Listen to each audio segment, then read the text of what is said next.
Kisah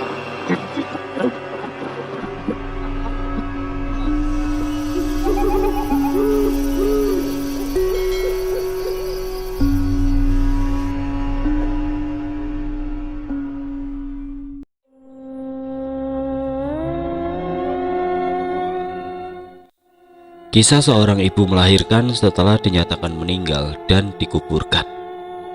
Kejadian ini di bulan September tanggal 15 tahun 2022 di hari Kamis.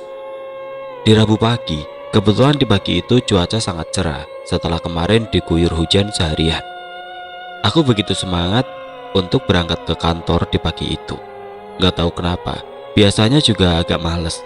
Firasatku mengatakan sepertinya akan ada kabar yang bikin hati bahagia. Setibanya di lingkungan perkantoran, aku bersemangat untuk melangkahkan kaki ke dalam ruangan, dan aku mendengar seseorang yang memanggil namaku dari arah belakang. "Nay, tunggu!" Aku menghentikan langkahku dan berbalik melihat siapa yang memanggil. Ternyata dia adalah Andin. "Ada apa, Din?" "Libur." "Masa sih? Kata siapa?" ucapku. "Atasan." "Pak Bagas?" "Iya, katanya dia lagi ada urusan keluarga di luar kota, jadi kita semua dibebas tugaskan." "Sebelumnya nggak ada pemberitahuan, Din?" "Iya, ini dadakan. Aku juga baru tahu tadi," kata Andin. "Berapa hari?" "Katanya 3 hari." "Wah, seneng lah kita. Kapan lagi bisa nyantai?" Oh, jadi ini firasat yang buat aku senyum-senyum sendiri pas mau berangkat tadi. Pantesan hati ini bersemangat berangkat ke kantor. Andin menyadarkanku dari lamunan. Bengong, kenapa? Kesambet lo?" Sembari menepuk pundakku, terucaplah sebuah ide. "Liburan yuk," ucapku. "Sama siapa? Kemana?" Andin merasa kebingungan. "Boleh aku ikut?" Dan Tio mau ikut serta. "Boleh," kataku. Dan Andin menyeletuk. "Kevin dan si Bagas kemana? Apa dia nggak mau ikut?" "Mereka keluar kota, ada urusan katanya," timbal Tio. "Tehana juga lagi sakit, aku rasa dia nggak bakal bisa ikut." "Ya udah, mereka keluar kota, kita ke dalam desa gimana?" jawabku. Pada akhirnya kita memutuskan untuk berangkat liburan saja di hari Kamis. Ada aku, Andin, dan Tio. Lumayanlah buat lepas penat dan lelah. Kita memutuskan untuk pergi ke rumah Andin saja, dikarenakan rumahnya dia dekat dengan lereng gunung dan perbukitan yang sangat indah. Di Kamis pagi kita lebih memilih berangkat naik bis yang menuju daerah Pangalengan. Selama di perjalanan, aku dan Tio hanya menghabiskan waktu dengan tiduran, dikarenakan anti perjalanan jauh. Singkat waktu, sesampainya kita di kampung halamannya Andin, waktu menunjukkan pukul 10 siang, dikarenakan kita berangkat jam 6 pagi dari kota Bogor. Aku mencium hawa sejuk pegunungan. Dikira jalannya bakal semudah yang diperkirakan, akan tetapi kita diharuskan melewati persawahan dan perkebunan warga. Yang bikin aku gigit bibir, aku melihat di hadapan sana ada pemakaman umum yang teramat luas. Bukan hanya itu, tapi aku juga melihat irigasi yang memisahkan pemakaman dan persawahan. Kalau digambarkan, irigasi itu kedalamannya 3 meter dan lebarnya 4 meter. Di tengah irigasi itu terdapat jembatan kayu untuk menuju ke arah pemakaman. Bisa juga dilewati oleh kendaraan beroda 2. Setelah jarakku dekat dengan irigasi, ternyata airnya lagi keadaan surut. Ada kemungkinan kedalaman airnya cuma 1 meter saja, dan aku tidak melihat ujung dari irigasi ini. Sebelum aku berangkat, aku mencoba menutup sebagian mata batinku dulu, karena aku gak mau liburan kali ini menjadi kacau gara-gara demit yang barbar. Dikarenakan temanku Rahayu gak selalu bersamaku, jadi aku harus berusaha sendiri untuk melawan rasa kaget, dan sebisanya aku berserah diri kepada Sang Ilahi. Semoga Allah senantiasa selalu melindungi hamba-hambanya. Walau gak tertutup dengan sempurna, tapi lumayanlah. Setelah kita melewati persawahan, kita terus berjalan di samping irigasi. Aku melihat di depan sana ada pertigaan yang dimana ada pos rondanya. Kita melewati pos itu dan masuk ke dalam gang sempit yang hanya bisa dilewati oleh 1 motor saja. Walaupun kaki sudah lelah setelah melewati gang itu, aku disuguhkan pemandangan yang luar biasa indahnya. Terpampang jelas di hadapanku, gunung yang menjulang tinggi dan bukit kecil di bawahnya.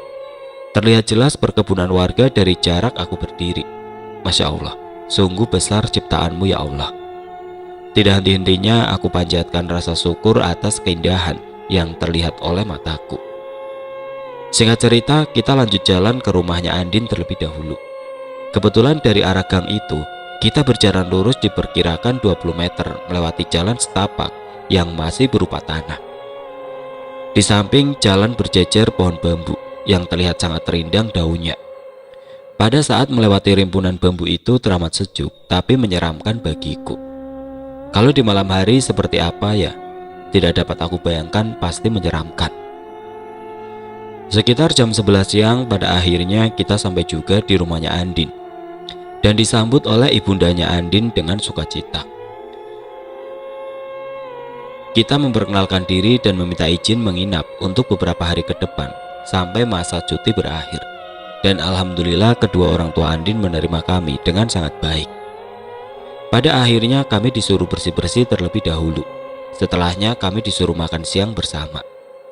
Walau menunya sederhana dan seadanya, tapi terasa nikmat dikarenakan rasa kepeduli dan bisa berkumpul bersama. Setelah makan siang, kita bertiga sempatkan waktu untuk beristirahat sejenak. Aku dan Andin tidur berdua di kamar dan Tio di ruang tamu. Singkat cerita, aku terbangun karena aku mendengar suara yang teramat berisik. Aku melirik ke arah Andin yang waktu itu lagi tidur di sampingku. Dikira dia masih ngorok, dia juga ikut terbangun. Kita penasaran keributan apa yang ada di luar. Bangunlah kita mencari tahu apa yang terjadi. Setibanya di teras rumah, aku melihat Tio yang lagi berdiri kebingungan. Aku pun mulai bertanya, "Ada apa yuk? Kok rame banget?" "Gak tahu," jawab Tio sembari mengangkat bahunya. "Tapi semua orang pada kesana. Gimana kalau kita pergi melihatnya, biar tahu apa yang terjadi?" ucap Tio. Aku menatap Andin untuk meminta persetujuan. Andin hanya menganggukkan kepala saja, arti setuju. "Ayo."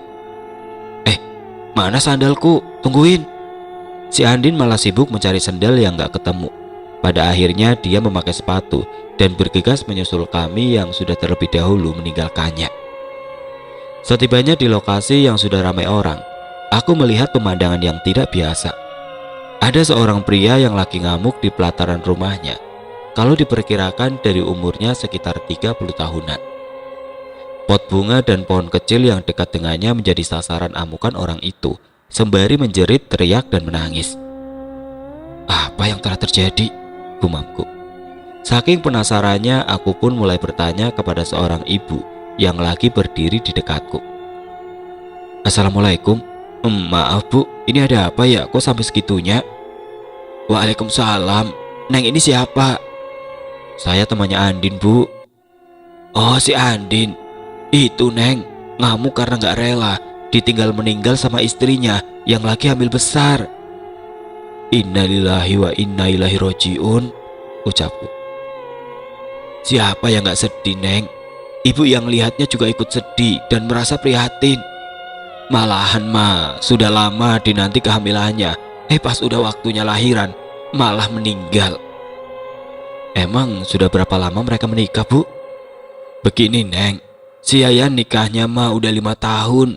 Baru ini istrinya bisa hamil. Tapi yang namanya umur, rezeki, jodoh, mati, gak ada yang tahu Neng." "Makasih ya bu atas informasinya," ucapku. Neng, tunggu. Neng teh orang mana? Ibu mah baru lihat, meniglis pisan." Aku pun menimpali sembari tersenyum. "Dari kota Bogor bu." Seketika pandanganku teralihkan dengan kedatangan Pak Ustadz yang sedang menghampiri Mang Yayan dan memberikan wejangan dan nasihat supaya mau mengikhlaskan almarhumah istrinya. Setelah dibujuk, akhirnya Kang Yayan mau berhenti teriak dan mencoba untuk ikhlas. Singkat cerita, waktu itu pukul 5 sore, di mana jenazah sudah dimandikan dan dikafani. Orang yang ditugaskan untuk menggali makam sudah memberitahu kalau sudah selesai. Pak Ustadz menyarankan untuk segera bergegas menyolati si mayit sebelum maghrib dikarenakan Malam ini malam Jumat Kliwon. Kebetulan aku nggak ikut proses itu semua karena aku nggak mau bertemu mereka, sosok yang tidak kasat mata. Lebih baik aku menghindar, hanya itu yang aku bisa. Kepinginlah sehari saja tanpa diganggu mereka. Tio dan juga Andin mereka mengikuti proses pemakaman sampai selesai dan aku sendirian di rumah. Tapi pada akhirnya aku pun diganggu juga. Sedih banget. Samar-samar aku mendengar suara yang memanggil namaku. Nay, Nay, aku tahu kamu bisa lihat kami semua. Suara itu terus memanggil namaku sembari cekikikan. Duh, berisik Tan, nggak ada kerjaan aja lo. Hobimu cuma ganggu orang aja. Sekali-kali kau jadilah ustazah. Kan udah cocok sama bajumu yang syar'i. Dapat pahala juga kan Tan? Itu setan malah makin ngeledek, ketawanya makin kencang, bikin telinga sakit. Aku pun dibikin gelagaban dan dibikin merinding disco.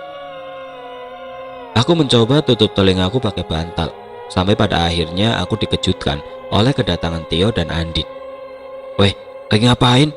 Kamu kok sembunyi di balik bantal? Tahu nih, emang kamu kenapa Nay? Dan Tio pun ikut bertanya. Aku mencoba mengalihkan pertanyaan mereka. Gimana proses pemakamannya? Lancar? Ya sepertinya sih, walau pasti mayit mau dimasukkan ke liang lahat, Kang Yayan sempat ngamuk dan histeris sampai jatuh pingsan. Aku hanya terdiam menyimak cerita dari Andin. Apa bayinya juga ikut meninggal? Kan usia kandungannya sudah 9 bulan, ucapku. Kata Bu Bidan, bayinya sudah meninggal duluan di dalam kandungan. Setelahnya ibunya nyusul, timbal Andin. Ibunya menderita penyakit komplikasi Nay. Aku dan Tio berucap, masa? Ya itu yang aku dengar. Andin pun menyauti. Setelahnya terdengar berkumandang azan maghrib. Kami bertiga menghentikan obrolan sementara. Setelahnya Andin berucap, apa kamu mau ikut ke rumahnya Kang Yayan Nay untuk mengadakan pengajian? Maaf lagi dapat, kataku. Oh ya sudah, biar aku sama Tio saja yang ke sana. Ibu sama bapak kemana Din? Aku rasa mereka juga ada di rumah Kang Yayan Nay. Berarti aku sendirian lagi dong di rumah. Dan mereka berdua pun mengangguk. Nasib kok gini amat ya, gumamku. Waktu menunjukkan pukul 8 malam. Orang rumah belum juga pulang dari rumah Kang Yayan. Pada akhirnya aku beranjak keluar rumah menghirup udara sejuk di malam hari. Terlintas sebuah keinginan untuk jalan-jalan pada malam itu, sembari menghirup udara sejuk di malam hari. Langkah demi langkah aku telusuri jalan yang berbelok, mengarah ke arah gang sempit, dan tidak terasa sudah berada di tempat irigasi berada. Serasa aku tidak sadar dengan langkahku sendiri. Akhirnya aku mencoba untuk memberanikan diri untuk mendekati jembatan kayu yang sudah berada di depan mata. Baru 3 langkah aku berdiri di jembatan kayu tersebut. Aku melihat sosok wanita yang sedang berjalan menghampiriku dari arah pemakaman. Sosok itu penampilannya masih kelihatan samar-samar. Dari kejauhan, aku semakin memperhatikan gerak-gerik sosok itu yang ternyata seorang wanita hamil. Menggunakan dress kuning tapi warnanya sudah terlihat lusuh. Kenapa dia keluar dari arah kuburan ya? Kalau manusia mana mungkin sih? Apalagi dia hamil besar. Tapi aku melihat kakinya yang napak ke tanah. Dan lambat laun, sosok wanita itu sudah berada di hadapanku, sembari tersenyum. Sebenarnya dia demit apa bukan sih? Tapi aku nggak ngerasa dia demit ya. Tapi kenapa dia keluar dari arah kuburan ya? Gumamku. Sosok itu berkata, "Permisi, numpang lewat." "Oh, mangga teh, badai kemana?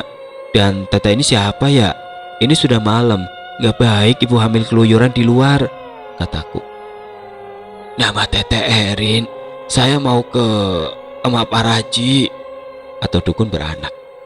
"Lah, emang teteh mau melahirkan?" "Iya, mau lahiran Neng." Aku heran, kok orang mau lahiran ada bicaranya santai, dan raut wajahnya teramat datar, walau agak sedikit pucat, tapi nggak kayak yang mau melahirkan. Aku hanya bisa berkata dalam hati saking keheranan. "Emang Mak Parajinya ada di kampung mana teh? Apa boleh saya mengantar?" "Ada di kampung sebelah, gak usah. Teteh pergi sendiri saja. Permisi, ucapnya. Dan dia berlalu pergi. Aku masih termangu melihat kepergiannya yang teramat cepat seperti kain tertiup angin. Aku masih belum tersadar kalau di sekelilingku ada sosok yang sedang menungguku. Setelah aku berbalik badan, aku tersentak kaget. Tanpa disadari, aku salah menginjakkan kaki yang ternyata penyangga kayunya sudah rapuh. Pada akhirnya aku pun berguling ke dalam irigasi yang cukup dalam itu. Biar. Untunglah nggak ada bebatuan besar di aliran irigasi ini. Ya walaupun begitu membuat sikut dan lututku terluka. Terdapat luka lecet dan sedikit berdarah, tapi cukup membuatku meringis menahan perih.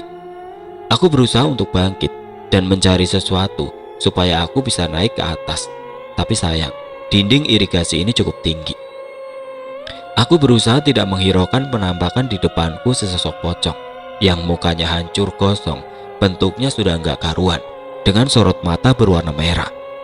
Aku merasa mual dengan aroma dari sosok itu, bau gosong bercampur bau bangkai.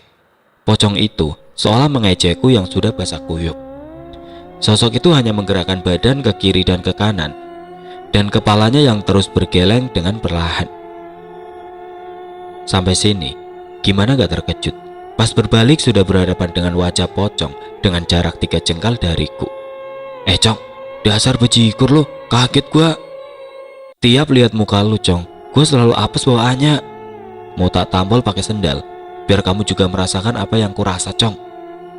Aku hanya bisa menggerutu. Yang bikin aku gak kuat nahan bukan penampakan di hadapanku, tapi rasa dingin yang sudah menusuk sampai ke tulang. Seketika aku mendengar suara orang. Akhirnya ada bapak-bapak yang aku rasa lagi pada ngeronda. Aku mencoba memanggil bapak-bapak tersebut untuk membantuku. Kang, Akang, tolongin bantu aku, Kang. Dan terdengar suara yang berbisik. Kang Maman, denger nggak? Kayak ada yang minta tolong. Jangan-jangan demitnya Kang Tejo. Di mana ada demitnya Kang Maman? Di pohon kali. Ini malam apa? Kang Tejo baru ngeh kalau malam ini adalah malam Jumat Kliwon, dan aku pun berteriak sekali lagi. Woi, denger gak sih? Aku di sini terjatuh di selokan irigasi. Tolongin. Duh, gak kuat nih, dingin banget. Aku yang menahan rasa dingin, tubuh sudah menggigil hebat, mulut sudah gemelatuk. Nahan rasa dingin yang teramat sangat, tapi mereka masih debat, bukannya ditolongin. Tuh, Kang Maman, dicek aja dulu, siapa tahu beneran orang yang meminta tolong. Kamu aja, masa suruh saya? Kang Maman malah balik nyuruh. Gimana ini? Udah gini aja, kita barengan gimana? Duh ya Allah, keburu beku aku. Kok malah debat sih? Aku orang, manusia tulen, bukan demit, cepet tolongin. Lah, emang manusia, Kang? Kayaknya. Kita periksa aja, tapi barengan ya. Iya, ya udah, kamu di depan, kata Kang Maman. Akhirnya mereka sampai di depan irigasi dan melihatku yang sudah basah kuyup dan terucap. Astagfirullah, Neng, lagi ngapain? Emang gak dingin mandi malam-malam kayak gini? Kang, cepet tolongin, saya kecebur, bukan lagi mandi. Iya, bentar, Akang cari tali dulu ya, Neng. Singkat cerita, setelah aku berhasil naik ke permukaan, aku mencari sosok barbar yang gak ada akhlak. Gak ketemu kemana dia, mungkin udah pergi. Si Akang mulai bertanya, Neng, kamu gak apa-apa kan? Enggak, Kang, tolong anterin saya ke rumah Andin ya, pintaku. Ya udah, mari Neng, Akang antar. Setibanya di pelataran rumah, kagetlah mereka dengan kondisiku yang basah kuyup dan luka di mana-mana. Nah ya, kamu kemana aja? Kita nyariin kamu. Lah, kau kenapa sampai berantakan kayak gini? Ibu Andin berkata, Sudah, kasihan Ayah, kita urus dulu, nanti dia masuk angin. Pertanyaannya nanti saja. Oh iya, makasih banyak untuk bantuannya, Kang, ucap Ibu Andin. Iya Bu, sama-sama, kami mohon pamit dulu. Iya, silakan Kang. Sambil terduduk memeluk lutut yang gemeter, ibu memberiku teh hangat untuk aku minum, selagi ibu menyiapkan air hangat untuk aku mandi. Singkat cerita, aku pun sudah siap. Ibu menyuruhku bergegas mandi dan menuju ke belakang rumah. Kebetulan WC-nya pisah, jadi nggak di dalam rumah. Jarak kamar mandi 6 meter dari pintu dapur. Baru saja aku mau melangkah, sudah disambut dengan tawa Tante Kun-kun. Aku yang masih berdiri tidak jauh dari pintu dapur. Aku mencari sosok itu yang ternyata lagi nangkring di tembok WC. Kebetulan kondisi WC-nya cuma setengah bahu orang dewasa dan tidak beratap. Aku menatap sosok itu dengan penampilan yang masih sama, wajah menyerupai tengkorak, terbalut kulit dengan bola mata yang besar. Terdapat belatung yang terjatuh di setiap pipi dan keningnya. Rambut yang acak-acakan, sudah kayak sarang burung. Tan, terkadang menangis, terkadang tertawa. Lo cepet sedih, cepet pula bahagianya. Emang lagi galau, apa emang lagi konslet? Gumamku. Aku mencium bau darah yang teramat wangi. Aku tertarik untuk mencobanya, kata sosok itu. Darah? Ya Allah, aku kok sampai lupa kalau aku lagi dapat. Ada, aku hanya bisa garuk kepala yang udah basah. Dan habislah kesabaranku. Tadinya mau aku lempar pakai sendal. Seketika tanganku ditarik, yang ternyata itu Ibu Andin yang menyuruhku untuk segera masuk ke dalam dapur. Dan aku pun menurutinya saja. Dengan tergesa-gesa si ibu menutup pintu dengan keras dan menguncinya dengan nafas yang tersegal-segal. Aku hanya diam terpaku dengan kelakuan si ibu. Walau pintu dikunci, kan itu setan, bisa masuk, bisa nembus, gumamku. Dan aku mulai bertanya, lah, ibu kenapa? Kamu gak dengar ada suara Kunti di luar? Orang ibu dengar suaranya kok.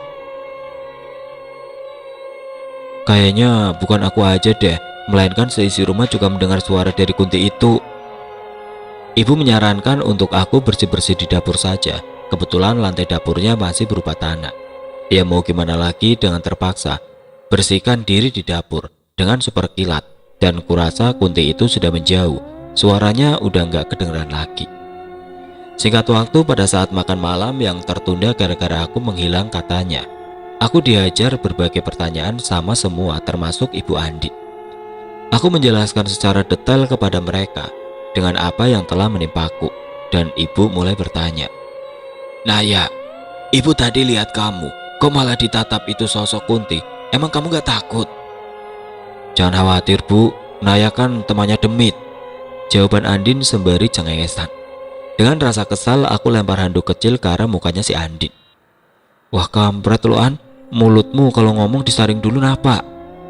Kedua orang tua Andin hanya bisa ketawa saja. Dan pada akhirnya setelah menyelesaikan makan malam, kita pergi tidur.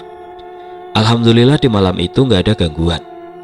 Keesokan harinya, warga mendatangi rumah Kang Yayan dengan suara yang berisik. Mereka melewati depan rumahnya Andin. Ibu bertanya kepada salah satu warga yang gak sengaja lagi lewat di depan rumah. Bu Hasna, sini dulu. Apa? Mendingan kita ke rumah si Yayan. Emang ada apa di rumah si Yayan? Ini masih katanya, tapi belum jelas juga. Udah kita ke sana saja, saran Bu Hasna. Pada akhirnya kita nggak mau ketinggalan dan sekaligus rasa penasaran juga. Sesampainya kami di depan rumah Kang Yayan, kami melihat ada Bi Ijah yang katanya emak Paraji atau dukun beranak, sembari menggendong bayi yang masih merah. Karena rasa penasaran, aku, Andin, Tio lebih mendekat ke arah teras rumah Kang Yayan dan menyimak dengan apa yang sudah terjadi. Kebetulan ada Pak RT juga di dalam rumah. Cerita kali ini diceritakan dari sudut pandang Bi Ija, seorang dukun beranak. Tadi malam, rumah Bibi ada yang ngetuk pintu. Padahal Bibi sudah tidur, jadi terbangun karena suara ketukan yang enggak berhenti. Dikarenakan Bibi tinggal sendiri di rumah, ya Bibi mau gak mau harus buka pintu. Setelah dibuka pintunya, ada seorang wanita yang lagi hamil besar. Dan Bibi teh bertanya, Neng ini siapa? Dan mau apa malam-malam? Maaf mengganggu Bi, saya Erin dari kampung sebelah. Saya mau minta tolong. Saya mau melahirkan di sini.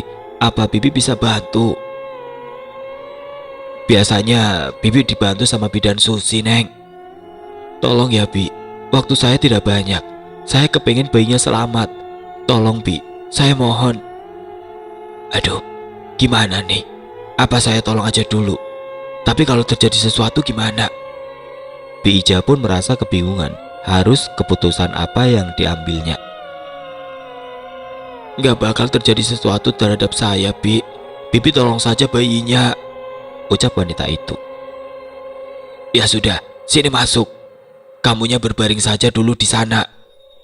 Pada akhirnya Bi Ija mengabulkan keinginan wanita yang bernama Erin itu, walau masih ragu. Bi Ija menunjuk ke arah ranjang yang beralaskan tikar di atasnya. Setelahnya Bi Ija berkata, Bibi tinggal dulu ya, Neng. Mau ke belakang mengambil air hangat. Setelahnya Bi Ija kembali dan mulai proses melahirkan, yang teramat mudah dan lancar. Sebenarnya Bi Ija merasa keheranan dengan pasiennya kali ini. Dengan sekali ngeden, sang bayi keluar dengan selamat dan terucap hamdalah dari mulut si bibi. Bi Ija tidak melihat raut kesakitan dari wajah wanita itu atau suara rengekan. Beralih fokus ke sang bayi. Selamat ya, Neng. Bayinya gemuk dan sehat. Cantik, mirip mamanya. Sembari menyodorkan sang bayi ke pelukan ibunya. Setelah semuanya selesai, Bi Ija pamit mau ke belakang, mau ngambil air bersih. Baru 4 langkah dari tempat wanita itu melahirkan, tidak sengaja Bi Ija mendengar wanita itu berucap, sembari mengecup pipi sang bayi.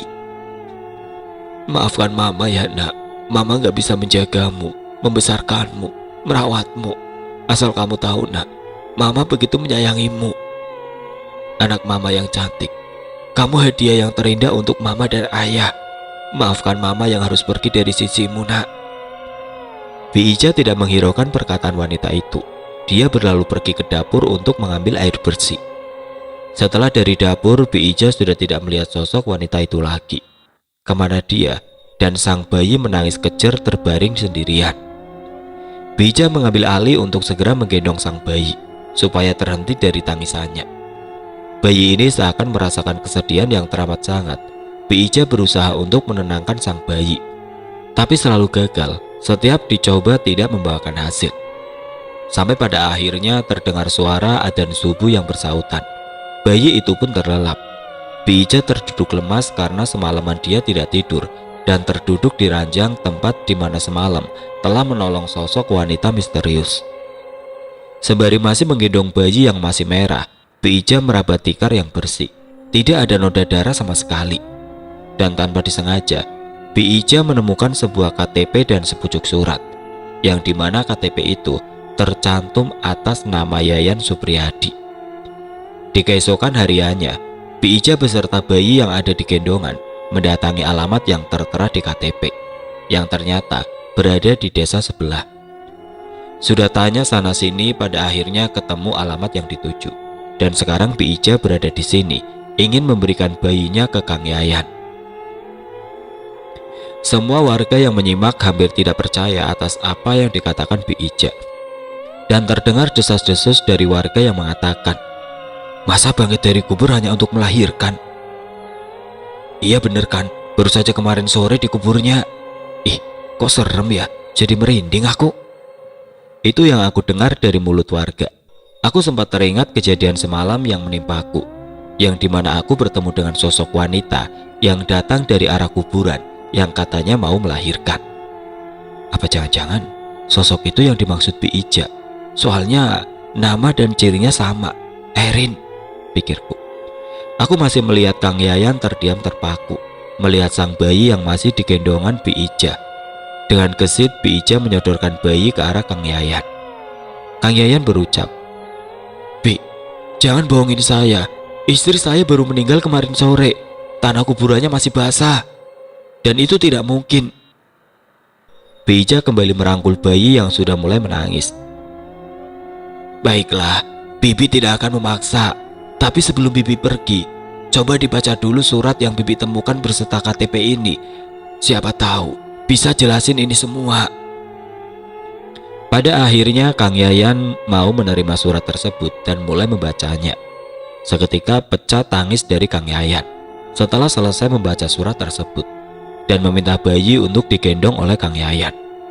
Warga termasuk aku yang menyaksikan momen haru itu bertanya-tanya apa yang tertulis di surat itu. Kang Yayan berkata, iya, ini anakku Pak RT, anak kami berdua. Anakku belum saatnya meninggal dan almarhum Erin diizinkan untuk kembali ke alam dunia, hanya sekedar melahirkan anak kami yang masih diberikan kehidupan. Subhanallah walhamdulillah. Puji syukur kepadamu ya Allah. Tiada yang mustahil di dunia ini. Kalau Allah sudah berkehendak, maka terjadilah. Singkat waktu kami kembali pulang ke rumahnya Andin untuk membahas perjalanan liburan kita. Dan aku menolak untuk pergi. Lah, kenapa naik? Ucap Tio. Lemes badanku, perutku rasanya gak enak banget. Kalian aja deh yang pergi. Kok bisa? Kita periksa yuk, ucap Tio lagi. Dan Andin menjawab, penyakit wanita mau dibawa ke dokter.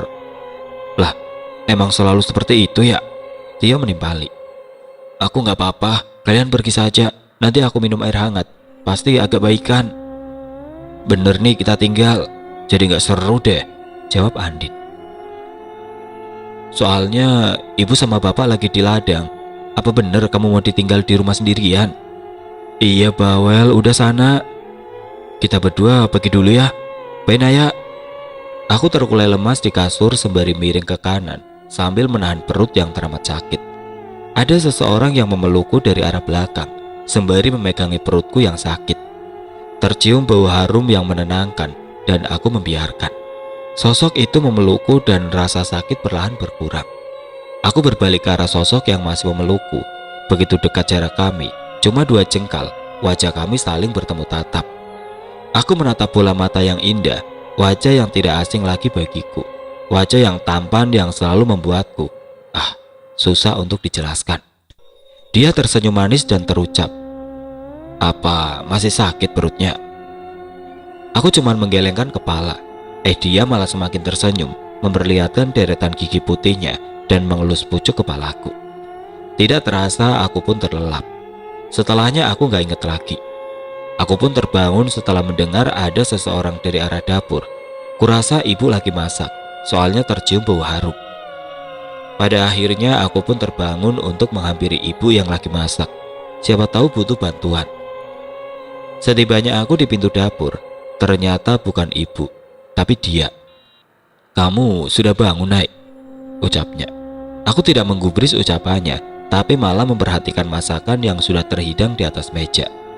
Aku terheran-heran dapat bahan untuk masak dari mana. Jangan-jangan dia mencuri. Tidak sadar dengan lamunanku, pipiku dicubit gemas. Dan dia bilang aku tidak mencuri. Lah terus, kalau nggak nyuri, ini dari mana semua masakan yang tersaji di meja?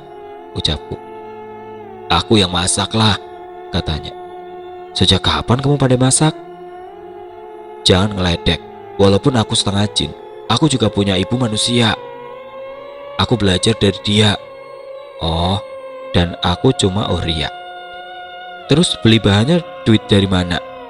Seketika dia tertawa sembari berkata, sorry, aku ambil duit dari tasmu. Apa? Uangku? Dan aku hanya bisa manyun. Iya, nanti aku ganti. Masakan sudah terhidang. Sini, cicipi dulu. Aku menghampirinya untuk mencicipi masakan yang tersaji. Dia mau menyuapiku, dan aku hanya manut saja. Entah kenapa aku gak bisa nolak. Jangan ditolak, kan kamu lagi sakit, katanya. Yalah, nguping. Bukan nguping, tapi suara batinmu teramat jelas di pikiranku. Udah, makan yang banyak. Sebentar lagi yang punya rumah akan segera sampai. Setidaknya kamu gak malu-maluin, sudah numpang tapi kok males. Bayu, kamu itu. Dia terkekeh dengan ucapanku. Mereka datang, aku harus pergi. Jaga dirimu baik-baik. Sembari mengelus kepalaku dan tersenyum. Sekejap mata dia menghilang dari pandangan dan pintu dapur pun terbuka. Ibu Andin berucap, Masya Allah, Naya, ini semua kamu yang masak? Duh gawat, masa aku bilang jin yang masak? Pada akhirnya aku gak menjawab pertanyaan ibu, cuma bisa tersenyum saja. Oh, Andin dan Tio kemana, Naik? Mereka jalan-jalan, Bu, bentar lagi juga pulang. Singkat cerita, waktu menunjukkan pukul 3 sore. Aku lebih memilih duduk di depan teras, menunggu mereka pulang. Dan pada akhirnya, mereka pun baru tiba di depan rumah. Naya, kok di luar? Gimana? Apa masih sakit perutnya? Alhamdulillah udah baikan. Kita harus segera balik ke Bogor. Lah kok dadakan sih? Bukankah hari Senin kita masuk kerja? Aku tidak menimpali perkataan Andin. Seketika HP dia berbunyi, lalu Andin pun mengangkatnya. Setelahnya dia menjadi kesal.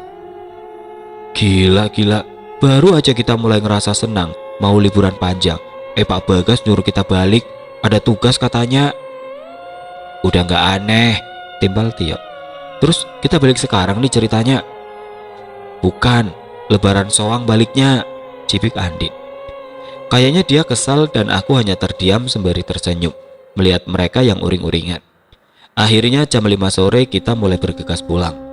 Firasatku udah gak enak nih. Semoga saja aman selamat sampai tujuan. Di waktu surup kita mulai melewati rumpun bambu. Dan benar saja, di kejauhan aku melihat sorot mata merah menyala yang sedang memerhatikan kami, yang lagi berjalan melewati persawahan dan perkebunan warga. Tercium bau lumpur sawah yang baru dipijak. Tanpa aku sadari, sosok genderuwo sudah berada di belakang Andin. Dan yang pertama melihatnya adalah Tio, sampai dia terjatuh di kubangan lumpur. Dia teriak ketakutan. Aku pun melihat apa yang Tio lihat. Sosok itu mau memegang bahu Andin, dan si Andin terdiam mematung. Sebelum itu terjadi, sebuah cahaya menghantam sosok itu sampai terpental, dan Andin pun jatuh tidak sadarkan diri. Serentak aku menangkap tubuh yang hampir nyungsep ke kubangan lumpur, sementara Tio meringkuk ketakutan dengan kondisi yang sudah kotor. Aku teriak meminta tolong. Akhirnya ada beberapa orang yang membantu. Aku meminta untuk diantarkan kembali ke rumahnya Andin. Setibanya ibu merasa shock dengan apa yang telah terjadi dan bertanya, Andin kenapa naik? Nanti aku ceritain bu, kita bawa masuk saja dan kamu Tio, lebih baik kamu mandi dulu. Naik, gua takut. Lo tahu kan gimana kondisi kamar mandinya? Bapak Andin pun berucap, biar bapak yang antar. Duh maaf pak, jadi ngerepotin. Akhirnya aku ceritain semua dengan apa yang telah terjadi. Bapaknya Andin menyarankan besok pagi aja kita kembali ke kota Bogor, dikarenakan kampung ini masih wingit. Beliau pun bercerita secara gamblang tentang asal-usul kampung yang sekarang ditempati sampai terkenal wingit. Insya Allah, di lain kisah Naya akan membahasnya.